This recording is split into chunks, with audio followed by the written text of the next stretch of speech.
안녕하세요. 책 읽고 요약해주는 김요약입니다. 오늘은 경제 베스트셀러 컨셉 수업을 요약해 보겠습니다. 컨셉은 사전적 의미로는 전체를 관통하는 새로운 관점이라고 한다. 현대의 사업에서 모든 제품이나 서비스는 무엇을 위해 존재하는지 생각해 보면 그 컨셉을 알 수 있다. 스타벅스는 집과 직장 사이에서 편히 쉴 수 있는 제3의 장소가 컨셉이다. 에어비앤비는 전 세계 어디든 내 집처럼이 컨셉이고, 닌텐도는 가족과의 시간을 되찾는 게임기가 컨셉이다. 기업은 이 컨셉을 바탕으로 제품을 만들고 서비스를 한다. 컨셉이 바뀌면 제품과 서비스 모든 것을 다시 생각해야 한다. 컨셉은 왜라는 질문에서 시작한 기업의 본질적인 목적이고 수단이다. 컨셉은 고객의 눈높이에서 쉽게 만들어야 한다. 또 누구를 어떻게 행복하게 할 것인가가 명확해야 한다. 기뻐하는 고객의 얼굴이 생생하게 떠오르는 말을 컨셉으로 정해야 한다. mp3 플레이어가 개발되고 얼마 되지 않은 때는 여러 회사에서 제품을 내놨고 서로 저장 용량이나 성능, 가격을 내세우며 홍보를 했다.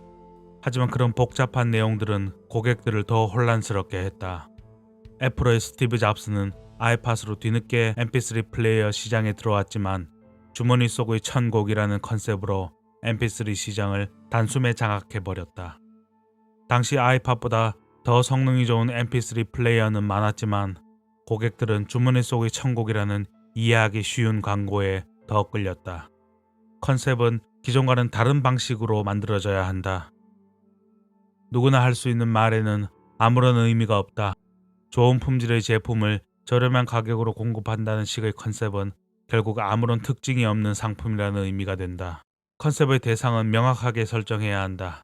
전 연령, 전 세계를 대상으로 하는 사업은 성공하기 어렵다. 모두의 취향을 만족시킬 수 없기 때문이다. 에어비앤비는 호텔처럼 고급스러운 숙박시설을 찾는 사람들을 대상으로 하지 않는다. 스타벅스는 흡연율이 70%에 육박하던 1990년대부터 매장 내 금연을 실시했다. 큰 사랑을 받으려면 미움받는 것을 두려워해서는 안 된다.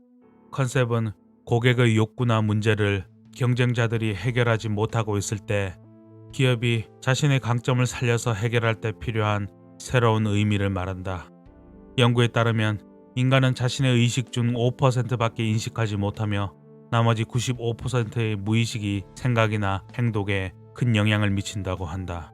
자신이 무엇을 좋아하는지도 인식하지 못하고 있다가 어떤 것을 경험하는 순간 갑자기 열광적으로 그것에 빠지는 경우가 이것 때문일 것이다. 대부분의 고객은 자신들의 무의식에서 무엇을 원하고 있는지 경험하기 전까지는 모르는 것이다. 스티브 잡스도 사람들은 직접 보여주기 전까지는 자신이 무엇을 원하는지 모른다고 하였다. 따라서 고객 욕구를 파악할 때는 표면에 드러난 것 이외에도 고객이 진실로 원하는 것이 무엇인지 고민해 봐야 한다. 또 컨셉은 기업의 과거인 창립 목적 또는 사회적 사명에 걸맞아야 하고 목표로 삼아야 할 이상적 미래, 즉 비전을 만들기 위해서 찾아야 할 새로운 의미를 말하기도 한다. 정리하면 컨셉은 세 가지 C의 관점에서도 부합해야 하고 MV의 관점에서도 적절해야 한다. 고객의 문제점을 시작으로 내려오면 기업의 미션과 비전이 나타내는 시간의 흐름과도 만난다. 그 교차점에 바로 올바른 컨셉이 있다. 사람들은 이야기를 좋아한다. 이야기를 들을 때 사람들은 이야기 속의 감정을 이입해서 앞으로 어떤 일이 일어날지 상상하고 그것을 바탕으로 미래를 준비할 수 있는 생각하는 힘을 키운다. 흥미로운 이야기에는 금방 빠져들어 자기 일인 것처럼 반응하고 생각한다.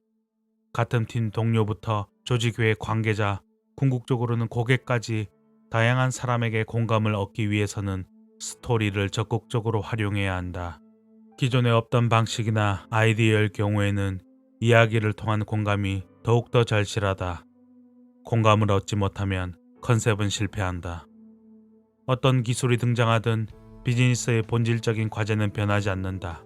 결국 누구를 위해서 무엇을 창조할 것인가라는 물음 하나만 남는다. 우리 인생도 결국은 누구를 위해서 무엇을 할 것인지 의미를 찾는 일이 아니던가. 여기까지 경제 베스트셀러 컨셉 수업을 요약해 보았습니다. 도움이 되었다면 구독, 좋아요 부탁드립니다. 저는 다른 좋은 책으로 찾아오겠습니다. 김요약이었습니다.